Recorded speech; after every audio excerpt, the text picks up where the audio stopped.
The travel and ticket fund has allowed me to make space for my writing in my own life. I'm not just thinking about where's the next bill going to come from, where's the next paycheck going to come from, but it's allowed me to have a little resource for me to draw upon whenever I feel stuck and whenever I think I need inspiration from the wider literary scene.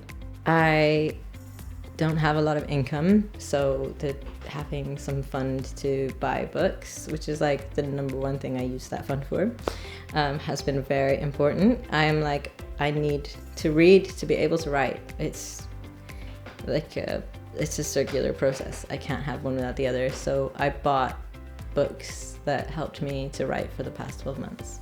The travel and ticket fund has helped me to enter short story competitions that I wouldn't have entered had I not had that financial support, which has it's made me take my writing more seriously. Like having that fund makes me take the writing of fiction more seriously. And I also was able to go to things I wouldn't have been able to go to, like Hay Festival, and to come up here, I definitely wouldn't have had the extra funds to catch the train that I caught.